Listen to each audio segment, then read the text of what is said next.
கதிரவன் news சொந்தங்கள் அனைவருக்கும் வணக்கம். இரவு நேர பிரதான செய்திகள். முதலில் தலைப்பு செய்திகள். நாட்டு மக்களுக்கு மகிழ்ச்சியான செய்தியை வெளியிட்டுள்ள மின்சக்தி அமைச்சர். உணவகம் இடிந்து வீழ்ந்து விபத்து, பாடசாலை மாணவர்களுக்கு ஏற்பட்டுள்ள பாதிப்பு. அடையாள அட்டை தொலைந்தவர்கள் மற்றும் புதிதாக பெற காத்திருப்பவர்களுக்கு முக்கிய தகவல். இந்தியாவிலிருந்து உப்பு இறக்குமதிக்கு அனுமதி. விவசாயிகளுக்கு அரசாங்கம் வெளியிட்டுள்ள மகிழ்ச்சியான அறிவிப்பு.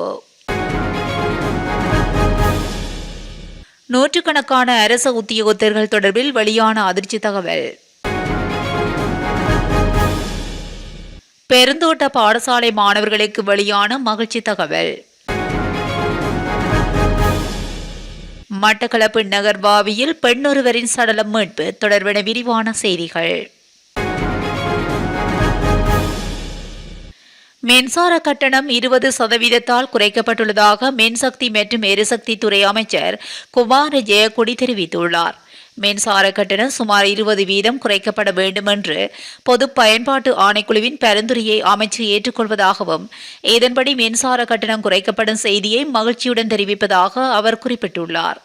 இதன்படி நேற்று நள்ளிரவு 12 மணி முதல் குறைக்கப்பட்ட மின்சார கட்டணம் நடைமுறைக்கு வரும் என்றும் அமைச்சர் விசேட அறிக்கையொன்றினூடாக அறிவித்துள்ளார். இதன் மூலம் நாட்டின் அனைத்து மக்களும், குறிப்பாக ஹோட்டல் துறையினரும் தொழிலதிபர்களும் பெரிதும் பயனடைவார்கள் என்று நம்புவதாக அவர் குறிப்பிட்டுள்ளார். மின்சார கட்டணத்தில் ஏற்பட்டுள்ள இந்த குறிப்பிடத்தக்க குறைப்பு மக்களுக்கு பெரு நிவாரணமாக இருக்கும் என்று தாம் நம்புவதாகவும் அமைச்சர் வெளியிட்டுள்ள அறிக்கையில் சுட்டிக்காட்டியுள்ளார். ஹெட்டன் கினிக்கத்தேன பகுதியிலுள்ள உணவகம் ஒன்று இடிந்து வீழ்ந்ததில் அங்கு சாப்பிட்டுக் கொண்டிருந்த 6 பாடசாலை மாணவர்கள் காயமடைந்துள்ளனர். இன்று காலை ஏற்பட்ட விபத்தில் காயமடைந்த பாடசாலை மாணவர்கள் கினிக்கத்தேனே மருத்துவமனையில் அனுமதிக்கப்பட்டுள்ளனர். கினிக்கத்தேன நகருக்கு ஒரு பயிற்சி வகுப்பில் பங்கேற்க சென்ற மாணவர்கள் உணவு பெறுவதற்காக குறித்த உணவகத்துக்கு சென்றுள்ளனர். மாணவர்கள் அங்கு சாப்பிட்டுக் கொண்டிருந்த போது அவர்கள் நின்ற தளம் இடிந்து சுமார் 15 அடி கீழே விழுந்ததாக தெரிவிக்கப்பட்டுள்ளது. குறித்த உணவகத்தின் பாதுகாப்பற்ற கட்டுமானமே விபத்துக்கு காரணம் என்று போலீசார் தெரிவித்தனர். இந்த சம்பவம் குறித்து கினிக்கத்தேனை போலீசார் மேலதிக விசாரணைகளை மேற்கொண்டு வருகின்றனர். மருத்துவமனையில் அனுமதிக்கப்பட்டுள்ள மாணவர்களின் நிலைமை கவலைக்கிடமாக இல்லை என்றும் தெரிவிக்கப்பட்டுள்ளது. தேசிய அடையாள அட்டை விண்ணப்பத்துடன் தேவையான ஆவணங்களை சமர்ப்பிக்க தவறியதால் அதனை பெற முடியாத நிலையில் உள்ளவர்கள் உரிய ஆவணங்களை சமர்ப்பிக்குமாறு கேட்டுக்கொள்ளப்பட்டுள்ளது.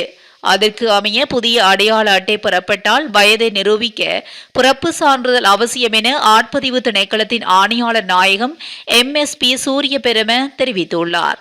தொலைந்து போன அடையாள அட்டையை மீண்டும் பெற காத்திருப்பவர்கள் பெயர் மற்றும் தங்கள் முகவரி மாற்றப்பட்டிருந்தால் அதற்கான காரணத்தையும் ஏற்கனவே உள்ள அடையாள அட்டை தொலைந்தமைக்கான சரியான காரணத்தை குறிப்பிட்டு போலீஸ் அறிக்கையுடன் திணைக்களத்துக்கு வர வேண்டும் என அவர் குறிப்பிட்டுள்ளார். இதேவேளை புதிய டிஜிட்டல் அடையாள அட்டையை வழங்குவதற்கான செயல்முறை தற்போது இறுதிக்கட்டத்தில் உள்ளதாக ஆட்பதிவு திணைக்களத்தின் ஆணையாளர் நாயகம் தெரிவித்துள்ளார்.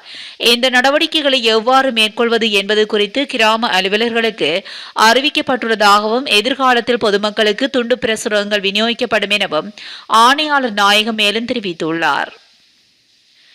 இந்தியாவிலிருந்து 15,000 மெட்ரிக் டன் உப்பு அடுத்த வாரம் இலங்கைக்கு இறக்குமதி செய்யப்படும் என இலங்கை அரச வர்த்தக கூட்டுத்தாபனம் தெரிவித்துள்ளது. அதன்படி ஜனவரி 31ஆம் தேதிக்கு முன்பு 30,000 மெட்ரிக் டன் உப்பு இலங்கைக்கு கொண்டுவர திட்டமிடப்பட்டுள்ளது. அதன்படி நாட்டிற்கு உப்பு இறக்குமதி செய்ய 2 இறக்குமதியாளர்களுக்கு அனுமதி வழங்கப்பட்டதாக இலங்கை அரச வர்த்தக மற்றும் இதர பொருட்கள் கூட்டுத்தாபனம் தெரிவித்துள்ளது. அரசாங்க கையிருப்புகளுக்கு நெல் இருப்புகளை கொண்டு வந்து வழங்கும் விவசாயிகளுக்கு உத்தரவாத விலைக்கு கூடுதலாக 1 கிலோ நெல்லுக்கு ரூபாய் 2 வழங்கப்படும் என்று அறிவிக்கப்பட்டுள்ளது. குறித்த அறிவிப்பை எம்பிலிப்பிட்டிய நெல் சேமிப்பு வளாகத்தின் ஆய்வு சுற்றுப்பயணத்தில் பங்கேற்ற விவசாய மற்றும் கால்நடை பிரதி அமைச்சர் நாமல் கருணாரத்ன விடுத்துள்ளார். இதன்படி விவசாயிகள் குறிப்பிட்ட அளவு நெல்லை அரசு கையிருப்புகளை கொண்டு வந்து வழங்க வேண்டும் என அவர் கேட்டுக் கொண்டுள்ளார்.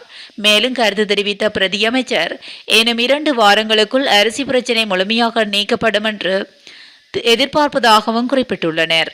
அத்தோடு சில மாவட்டங்களில் நெல் கொள்முதல் ஏற்கனவே தொடங்கப்பட்டுள்ளதாக கூறிய பிரதியமைச்சர் நெல்லுக்கு உத்தரவாத விலையை நிர்ணயிப்பதற்கு எதிர்பார்ப்பதாகவும் கூறியுள்ளார்.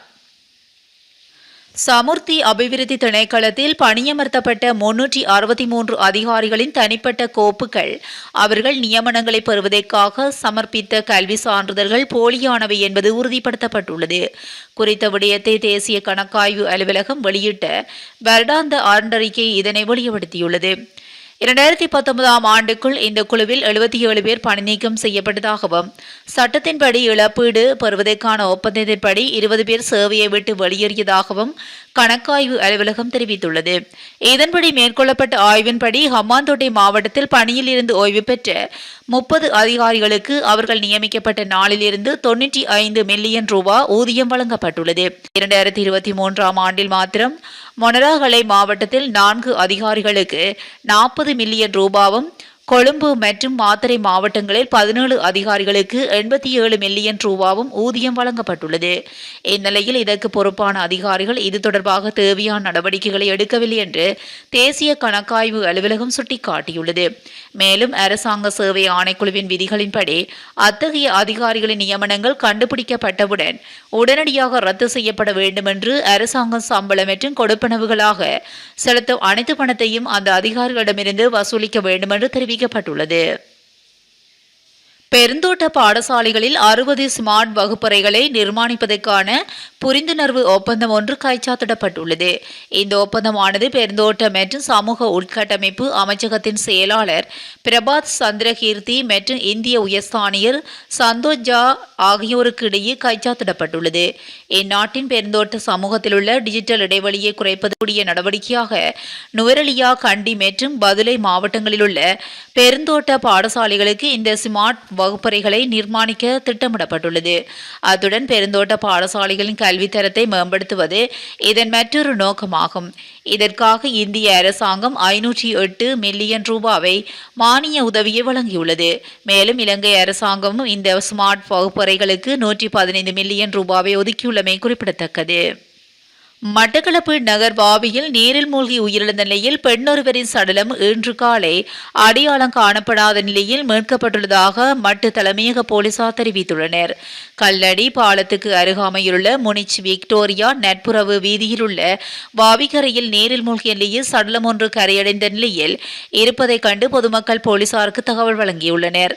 இதனையடுத்து சம்பவ இடத்துக்கு சென்ற போலீசார் சடலத்தை மீட்டு பிரேத பரிசோதனைக்காக வைத்தியசாலைக்கு கொண்டு செல்ல நீதிமன்ற அனுமதியை பெறும் நடவடிக்கையினை முன்னெடுத்து வருகின்றனர். இது தொடர்பான மேலதிக விசாரணைகளை மட்டு தலைமையக போலீசார் மேற்கொண்டு வருகின்றமை குறிப்பிடத்தக்கது. இத்துடன் இரவு நேர பிரதான செய்திகள் நிறைவடைகின்றன. தொடர்ந்தும் செய்திகளோடு இணைந்திருக்க கதிரவன் நியூஸுடன் இணைந்திருங்கள். நன்றி, வணக்கம்.